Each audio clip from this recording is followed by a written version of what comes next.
ليبلوكم أيكم أحسن عملا وهو العزيز الغفور الذي خلق الموت আমি আল্লাহ সৃষ্টি করেছি মউত ওয়াল হায়াত।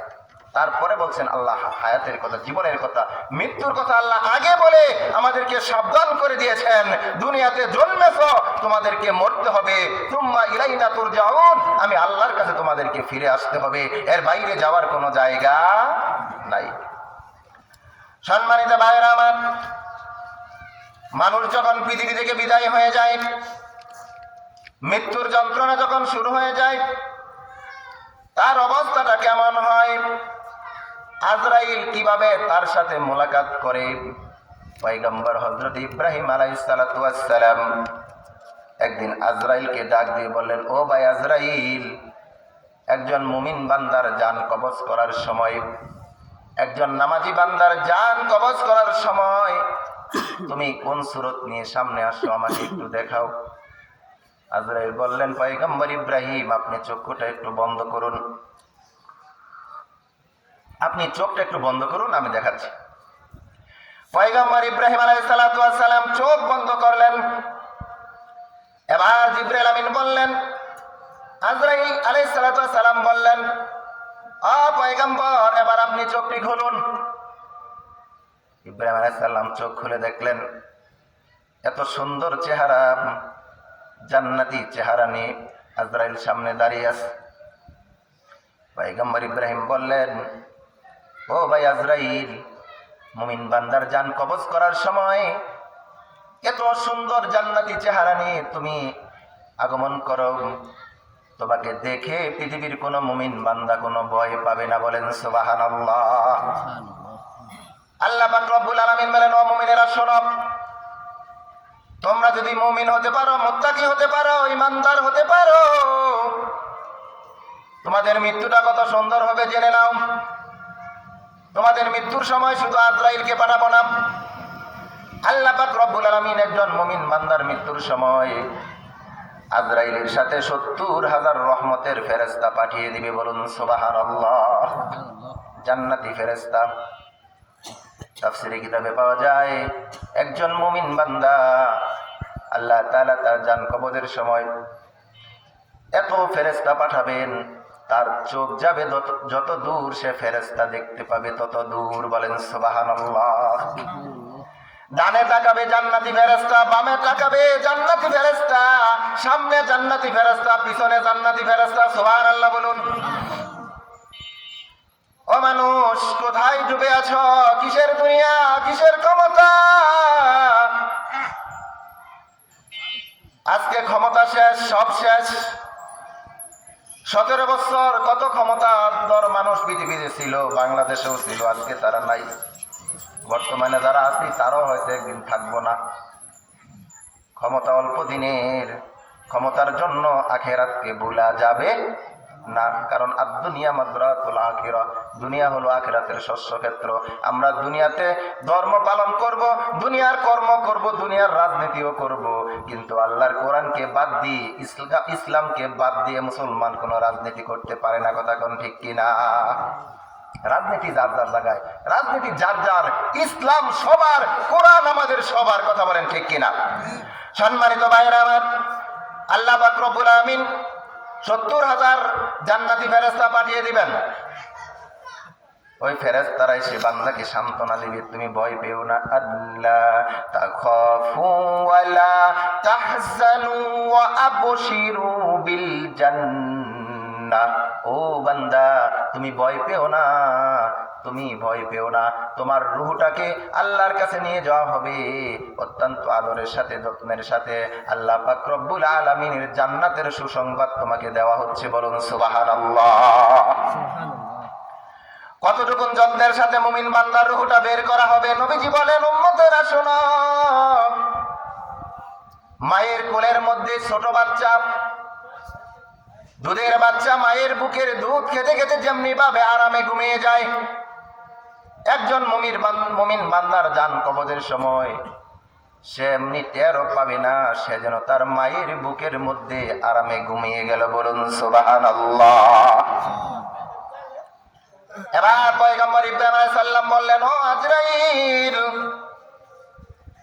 একজন নাফরমান জাহান্নামী বেনামাজি মুরতাদের জান কবজ যখন হবে, তখন তোমার সূরতটা কেমন হবে আমি একটু দেখতে চাই। আজরাইল বললেন, পয়গম্বর ইব্রাহিম, সেই সূরত আপনি দেখলে সহ্য করতে পারবেন না, আপনি স্থির থাকতে পারবেন না। পয়গম্বর বললেন, তারপর আমি দেখতে চাই। আজরাইল বললেন, ও পয়গম্বর, আপনি চক্ষুটা একটু বন্ধ করুন। চক্ষুটা বন্ধ করলেন। এবার কিছুক্ষণ পর আজরাইল বললেন, ও পয়গম্বর ইব্রাহিম, আপনি চোখটা খুলুন। আল্লাহর পয়গম্বর ইব্রাহিম চোখ খুলে যখন তাকালেন, আজরাইলের ভয়ঙ্কর চেহারা দেখে পয়গম্বর ইব্রাহিম বেহুশ হয়ে জমিনের মধ্যে পড়ে যায়। এত ভয়ঙ্কর চেহারা। ও ভাই, দুনিয়ায় আর্মি পুলিশ দেখলে অনেকে ভয় পায়, ভূত পেতনি দেখলে অনেকে ভয় পায়, ভয়ঙ্কর কিছু দুনিয়াতে দেখলে মানুষ ভয়ে কাঁপতে থাকে। অথচ আজরাইল একজন নাফরমান বান্দার জান কবজ করার সময় এমন সূরত নিয়ে আসবে রে বাবা, তার পা থাকবে জমিনে, মাথাটা থাকবে আকাশে। তার চেহারা দেখে কলিজাটা ফেটে যাবে, রুহটা পালায়ন করার জন্য ছটফট করতে থাকবে, শরীরের প্রত্যেকটা অঙ্গ প্রত্যঙ্গের মধ্যে সে ছুটাছুটি করতে থাকবে। পালানো কি সম্ভব?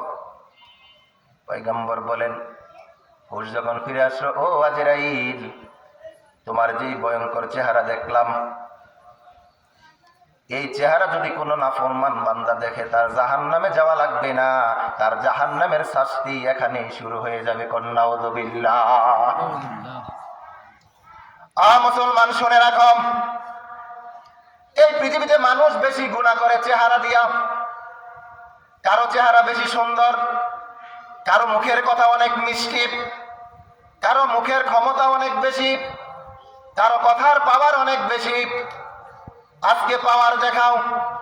শুনে রাখো মুসলমান, কিতাবের ভিতরে পাওয়া যায়, নবী সাল্লাল্লাহু আলাইহি সাল্লাম বলেন, যারা নাকি নাফরমান বান্দা, এই চেহারা দিয়ে যারা বেশি গুনাহ করেছো, জবান দিয়ে যারা বেশি গুনাহ করেছো, মৃত্যুর সময় যখন চলে আসবে, জাহান্নামী ফেরেশতারা জাহান্নামী চাবুক দিয়ে চেহারার মধ্যে পিটানি শুরু করে দিবে। বলেন নাউযুবিল্লাহ। মৃত্যু এখনো হয় নাই, মৃত্যুর সময় চেহারার মধ্যে জাহান্নামী চাবুক দিয়া মারতে থাকবে। এই যে মারা আরম্ভ হয়েছে, কিয়ামত পর্যন্ত মারতেই থাকবে। বলেন নাউযুবিল্লাহ। এজন্য কথা বলার আগে হিসাব করে কথা বলতে হবে, কাজ করার আগে হিসাব করে কাজ করতে হবে। কারণ আল্লাহ বলেছেন, আলহাকুমুত তাকাতুর, দুনিয়ার প্রাচুর্য, দুনিয়ার সম্পদ, দুনিয়ার ক্ষমতা নিয়ে বাহাদুরি করো না। দুনিয়া তোমার শেষ নয়। দুনিয়ার পরে আরেকটা জগৎ আছে, যা হলো কবরের জগৎ। এজন্য বন্ধু, আল্লাহ পাক রব্বুল আলামিন বলেন, ও পৃথিবীর মানুষ শোনো, এই দুনিয়ার জমিনে তুমি ভালো ভালো কাজ করো, এমন কিছু আদর্শ রেখে যাও যে আদর্শের কারণে তোমার মৃত্যুর পরে মানুষ তোমার জন্য দোয়া করবে। আছে না, কিছু মানুষ মারা গেলে মানুষ কান্না করে, দোয়া করে, আহারি এই লোকটা অনেক ভালো ছিল, এই লোকটার কারণে এলাকার মানুষগুলো শান্তিতে ছিল, সে মানুষকে অনেক সহযোগিতা করত। এমনকি তার জন্য শুধু মানুষ নয়, আকাশ জমিন, পশু পাখি, গাছপালা সবাই দোয়া করে। বলেন সুবহানাল্লাহ। গাছপালা দোয়া করে, পশু পাখি দোয়া করে যে এই লোকটা বড় আমলি ছিল, তার কারণে আকাশের বৃষ্টি জমিনে আসতো। আবার কিছু মানুষ আছে, দুনিয়া থেকে মারা গেলে মানুষ বলে আলহামদুলিল্লাহ, মানুষ খুশি হয় যে নাফরমানটা মারা গেছে তো ভালো হয়েছে, তার জ্বালায় টিকতে পারতাম না, শুধু মানুষের ক্ষতি করত, মিথ্যা সাক্ষী মানুষের ব্যাপারে দিত, মানুষদেরকে আজকে থেকে তো কোনো কাজ নাই, মিথ্যা কথা বলে, মিথ্যা তোহমত দিয়ে সমাজে মানুষদেরকে দোষী বানাইতো। এমন প্রকৃতির কিছু লোক আমাদের সমাজে আছে না নাই? অযথা তার কথা তার কাছে, তার কথা তার কাছে। একজন মানুষ একটা দোষ করে না, এই দোষ ব্যাপারে সে জানেই না, অথচ তার ব্যাপারে মিথ্যা কথা লাগায়া তার সমাজের মধ্যে দোষী বানায় দেয়। এমন কিছু মানুষ আছে না নাই? আল্লাহ পাক বলেন, ও বান্দা সাবধান হয়ে যাও, দুনিয়াতে তুমি আদর্শ রেখে যাও।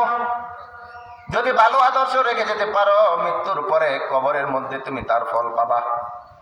আমার নবী, বিশ্ব নবী মুহাম্মাদুর রাসূলুল্লাহ বলুন সাল্লাল্লাহু আলাইহি সাল্লাম, নবীজি পৃথিবীর জমিনে এই যে দিন প্রতিষ্ঠা করলেন, মানুষদেরকে কালিমার দাওয়াত দিলেন, আল্লাহ পাক রব্বুল আলামিনের হাবিব তিনি যুদ্ধ করে দিনের বিজয় যতটা করেছেন, তার চাইতে অনেক বেশি দিনের বিজয় করেছেন তিনার আদর্শ দিয়ে। বলুন সুবহানাল্লাহ। আল্লাহর নবীর আদর্শ দেখে, আল্লাহর নবী সাল্লাল্লাহু আলাইহি সাল্লামের আচার আচরণ দেখে মানুষগুলা দলে দলে কালিমা পড়ে মুসলমান হয়ে গেছে। আর আমরা মুসলমান, আমাদের আদর্শ দেখে শয়তানও হাসে যে আল্লাহ আমারে শয়তান বানাইল কে। আমাদের মধ্যে এমন কিছু আমল আছে তা দেখে শয়তানও হাসে যে আল্লাহ আমারে শয়তান বানাইছে কে, আমার চাইতে বড় ডিউটি তো সেই পালন করতেছে। কথা কোন ঠিক কিনা? আমার নবী সাল্লাল্লাহু আলাইহি সাল্লাম কেমন আদর্শবান ছিলেন, একটি আদর্শের কথা বলে যায় মুসলমান। আল্লাহর নবীজি একদিন কয়েকজন সাহাবী নিয়ে হাঁটতেছিলেন, এমন সময় একজন ইহুদি নবীজির সামনে হাজির হয়ে গেলেন। ডাক দিলেন, নবী মুহাম্মদ বলুন সাল্লাল্লাহু আলাইহি ওয়াসাল্লাম, দাঁড়াও। নবীজি দাঁড়ালেন। আমি আপনার কাছে স্বর্ণ মুদ্রা পাই। জি পাও। ও আব্দুল্লাহর বেটা মুহাম্মদ, আমি আপনার কাছে যেই স্বর্ণ মুদ্রা পাই, এই মুহূর্তে আমার স্বর্ণ মুদ্রাগুলো দিতে হবে। নবীজি বললেন, ও ইহুদি, তুমি আমার কাছে স্বর্ণ মুদ্রা পাও, সময় মতো আমি দিয়ে দেব, এখন তো দিতে পারবো না। ইহুদি বললেন, যদি দিতে না পারো আমি তোমাকে ছাড়বো না, এখানে আটকিয়ে রাখবো। ইহুদি নবীকে আটকিয়ে রাখলেন। খবর চলে গেল সাহাবীদের কানে। আবু বকর, উমর, ওসমান, আলী রাদিয়াল্লাহু তাআলা আনহুমা তারা এই খবর পেয়ে ছুটে আসলেন নবীজির কাছে। এসে বলতেছেন, নবীজি, ইহুদির কত বড় সাহস, বিশ্ব নবীকে সে আটকিয়ে রেখেছে। আপনি আমাদের নেতা, আপনি বিশ্ব নেতা। ওগো নবীজি, আপনি একটাবার হুকুম দেন। ওমর বলতেছে, একটাবার হুকুম দেন, তার 12টা বাজিয়ে দেই। আল্লাহর নবী বলেন, ওমর খামোশ, ইহুদিকে তুমি কিছুই বলতে পারবে না। ওমর, সব জায়গায় গরম হলে চলবে না। ইহুদি আমাকে আটকিয়েছে, সে রাইটে আছে, কারণ সে আমার কাছে স্বর্ণ মুদ্রা পায়। সে আমাকে যতক্ষণ ইচ্ছে আটকিয়ে রাখতে পারবে। আজকে যদি আমাদের দুনিয়ার কোন নেতাকে আটকানো হতো, আর যদি তার ফোর্স বাহিনী তার কাছে যায় বলতো, নেতা আপনারে আটকাইছে, কত বড় সাহস, আমাদেরকে অনুমতি দেন তার 12টা বাজাই, আমাদের নেতারা কি করতো? তাহলে দর আগে আড্ডি গুড্ডিগুলা বাং, ঠিক কিনা? নবীজির আদর্শ কি আর আমাদের আদর্শ কি মুসলমান? নবীজি সাল্লাল্লাহু আলাইহি সাল্লাম বললেন, ও আমার সাহাবীরা শোনো, তাকে কিছুই বলা যাবে না, কারণ সে আমার কাছে স্বর্ণ মুদ্রা পায়। ইহুদি রাত্রভর নবীকে আটকিয়ে রাখলেন, তবে নবীকে সম্মান করেছেন, নজর পানি দিয়েছেন, নামাজের ব্যবস্থা করে দিয়েছেন।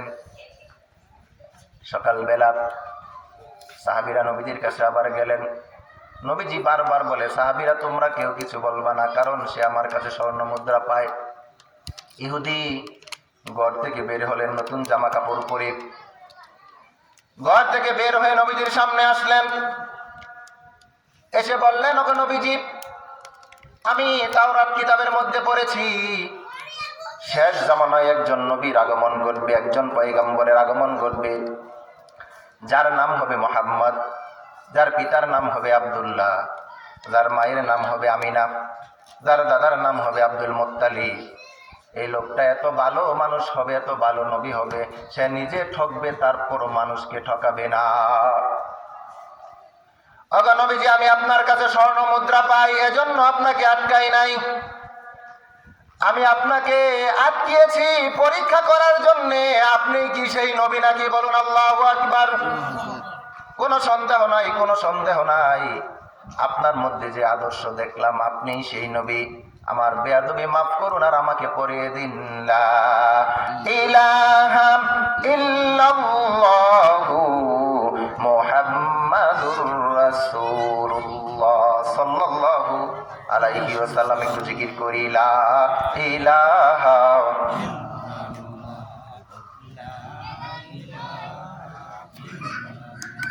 জোরে লা ইলাহা, সবাই লা ইলাহা।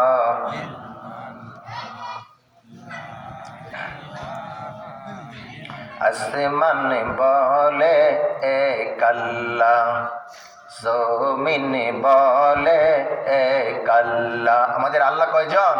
একটু শাহাদাত আঙ্গুল উঁচু করে বলুন, আমাদের আল্লাহ কয়জন?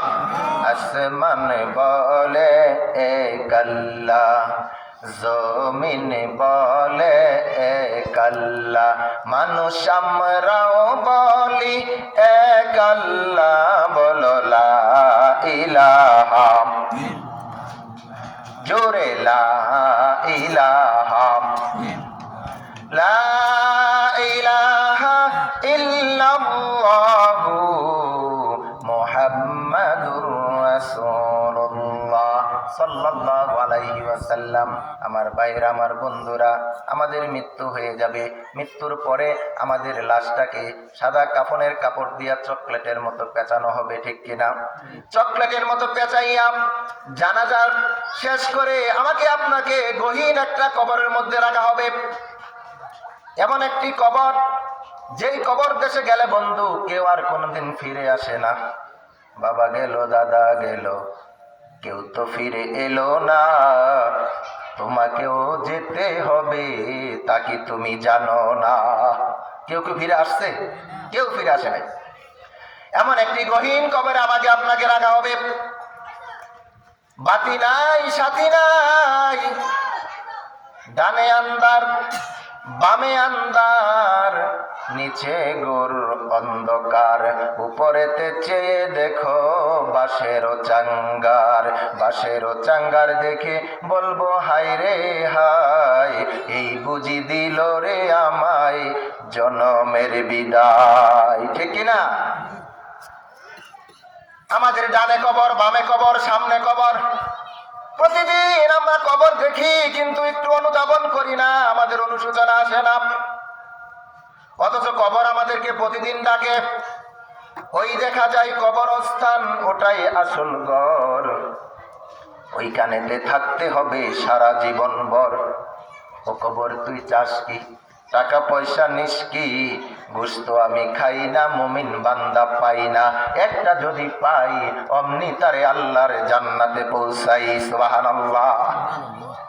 কবর বলে আমার কাছে ঘুষ চলে না, মাতাব্বরি চলে না, ক্ষমতাগিরি চলে না।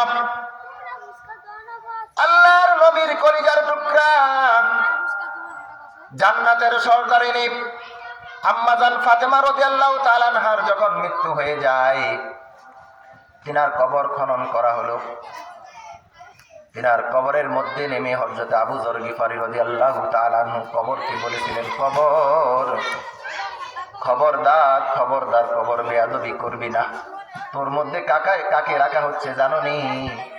তোর মধ্যে রাখা হচ্ছে জান্নাতের সরদারিনী, মহিলাদের সরদারিনী আম্মা জান ফাতেমা রাদিয়াল্লাহু তাআলা আনহাকে। কবর থেকে কোনো আওয়াজ আসছে না। এবার আবু যর গিফারী রাদিয়াল্লাহু তাআলা আনহু আবার বলতেছে, কবর তোর মধ্যে রাখা হচ্ছে জান্নাতের পুরুষদের সর্দার, নবীজির কলিজার টুকরা ইমাম হাসান এবং হুসাইন রাদিয়াল্লাহু তাআলা আনহুর মা ফাতেমাকে রাখা হচ্ছে। খবরদার, কবর বেয়াদবি করবে না। কবর থেকে কোনো জবাব আসছে না বন্ধু। আবু যর গিফারী রাদিয়াল্লাহু তাআলা আনহু আবার ডাক দিয়ে বললেন, কবর তুমি জানো নি তোমার মধ্যে কাকে রাখা হচ্ছে? তোমার মধ্যে রাখা হচ্ছে রহমাতাল লিল আলামিন, বিশ্ব নবী, যেই নবী না হলে পৃথিবীর কিছুই সৃষ্টি হতো না, যিনি সমস্ত নবীদের নবী, যিনার সুপারিশ ব্যতীত কেউ জান্নাতে যেতে পারবে না। ও কবর, তোমার মধ্যে রাখা হচ্ছে বিশ্ব নবী মুহাম্মদুর রাসূলুল্লাহ সাল্লাল্লাহু আলাইহি সাল্লামের কলিজার টুকরা কন্যা মা ফাতেমাকে রাখা হচ্ছে। খবরদার, বেয়াদবি করবা না। কবর থেকে জবাব আসছে। কবরের জবান আল্লাহ খুলে দিয়েছেন। কবর ডাক দিয়ে বলে, রে আবু যর, জান্নাতের সরদারিনী আমি চিনি না, ইমাম হাসান হুসাইনের মাকে আমি চিনি না, নবীজির মেয়ে আমি চিনি না, আমি কবর চিনি শুধু আমল।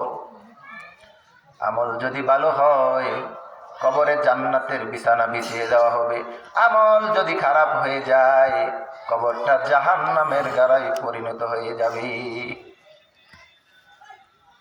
মুসলমান ভাইয়েরা আমার, পর্দার অন্তরালের মা বোনেরা, নবীজির মেয়ে ফাতেমা রাদিয়াল্লাহু তাআলা আনহার বেলায় যদি কবর এই কথা বলে, আমার আপনার বেলায় কি অবস্থা হবে একটু চিন্তা করা দরকার আছে না নাই? চিন্তা করা দরকার আসেনি? নবীজির মেয়ে, জান্নাতের সর্দারিনী, তার বেলায়ও কবর বলতেছে আমল থাকলে জান্নাতের বিছানা বিছিয়ে দেওয়া হবে, আমল না থাকলে দুপাশের মাটি এমন ভাবে চাপ দিবে তার শরীরের হাড়গুলো ভেঙে চুরমাচুর করে ফেলা হবে। নাউযুবিল্লাহ। এজন্য আমার ভাইয়েরা, আমার মা বোনেরা, কবরের চিন্তা আমাদেরকে করতে হবে,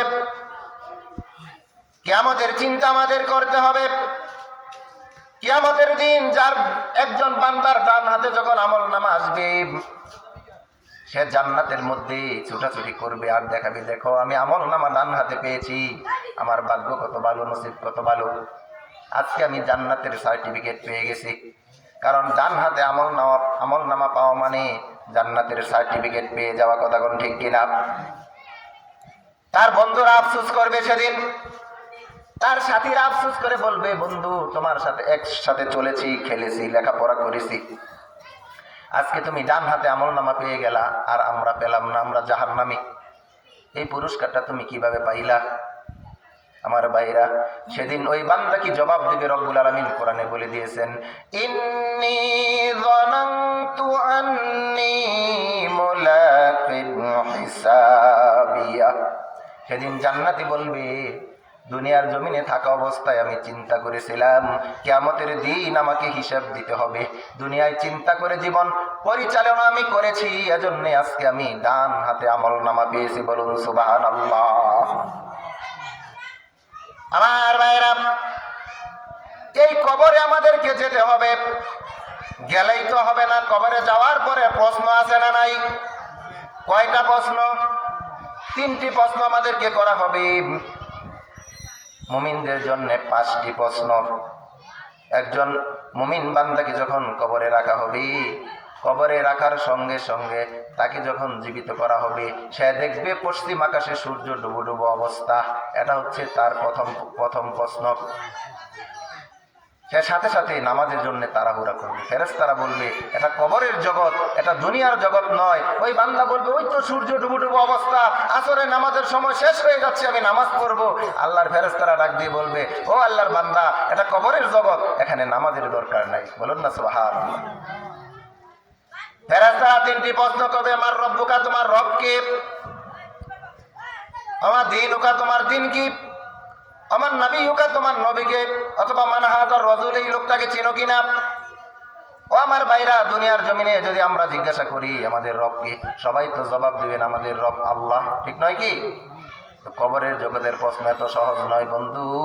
দুনিয়াতে যাদের আমল আছে কেবল তারাই কবরের মধ্যে রবের স্বীকৃতি দিতে পারবে।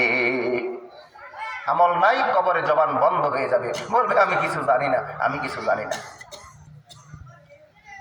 এই কবর অত্যন্ত কঠিন জায়গার নাম, যেই কবরের প্রশ্নকে ভয় পাইতেন আম্মাজান খাদিজাতুল কুবরা রাদিয়াল্লাহু তাআলা আনহা, যেই খাদিজাকে আল্লাহ তাআলা আকাশ থেকে সালাম দিয়েছেন। সুবহানাল্লাহ বলুন।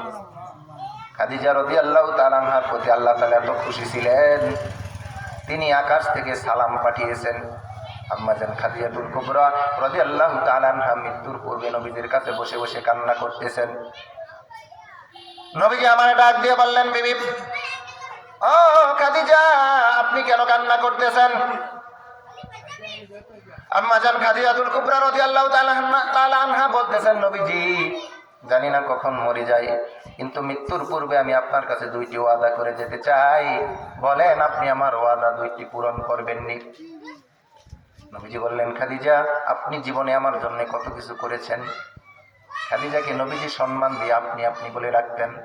ও খাদিজা, আপনার জীবন যৌবন, আপনার সম্পদ যা কিছু আছে আল্লাহর জন্যে, নবীজির জন্যে, দিনের জন্যে সব আপনি বিসর্জন দিয়ে দিয়েছেন।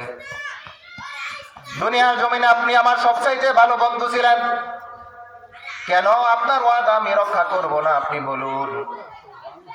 আম্মা জান খাদিজাতুল কুবরা রাদিয়াল্লাহু তাআলা আনহা বলতেছেন, নবীজি আমার যখন মৃত্যু হয়ে যাবে, আমার মৃত্যুর পরে আমাকে যখন গোসল করানো হবে, যখন আমাকে কাফনের কাপড় পরানো হবে, নবীজি আমি চাই দুনিয়ার কোনো দোকানের কাপড় নয়, আপনার গায়ের একটা জুব্বা মোবারক দিয়ে যেন আমার কাফনের কাপড়টা দেওয়া হয়। কারণ হলো আমি জানি আমার আল্লাহ আপনাকে অনেক ভালোবাসেন, আপনার জামাকেও আল্লাহ অনেক ভালোবাসেন।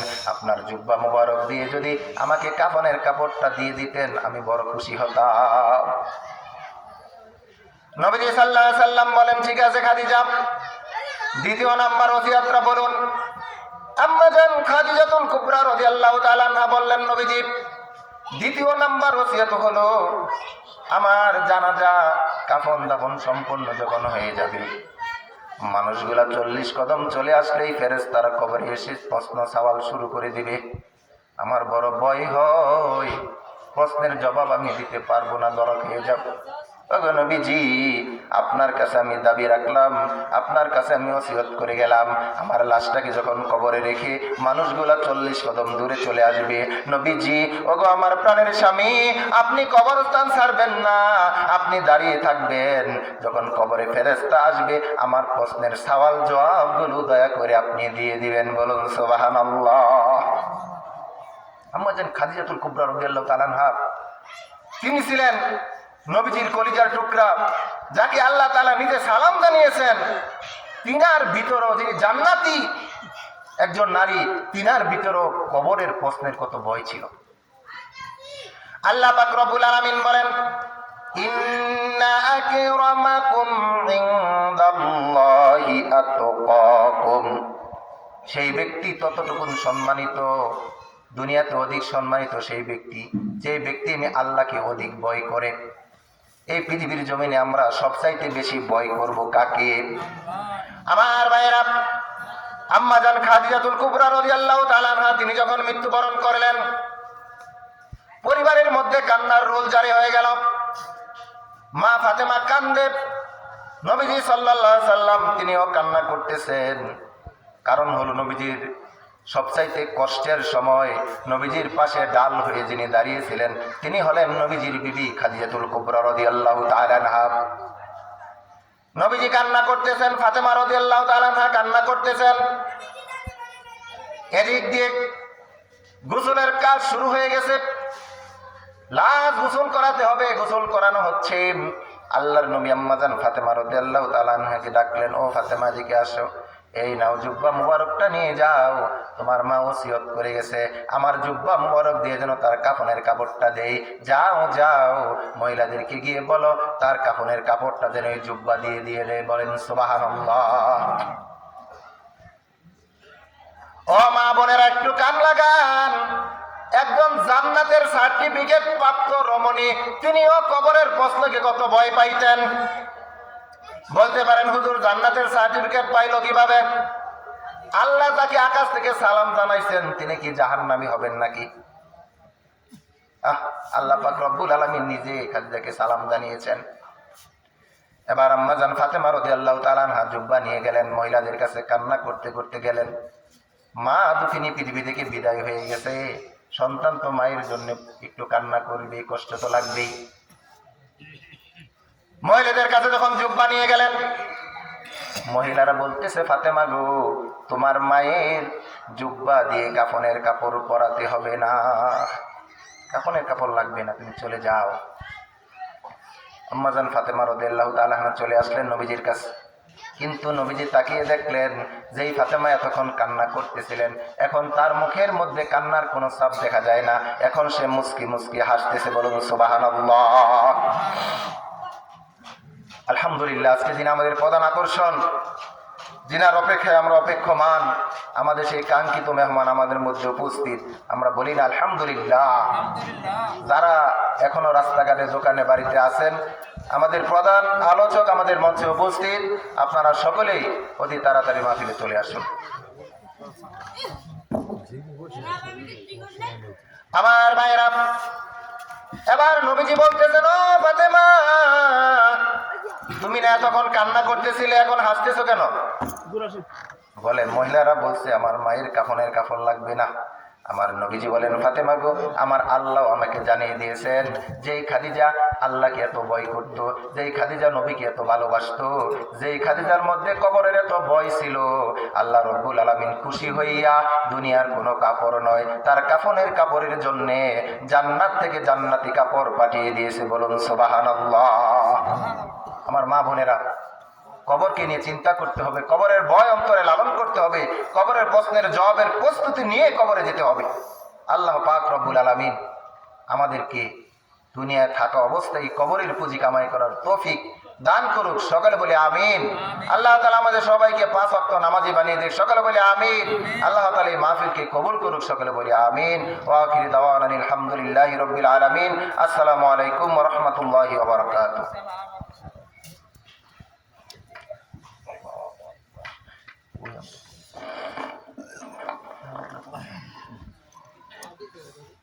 ভাই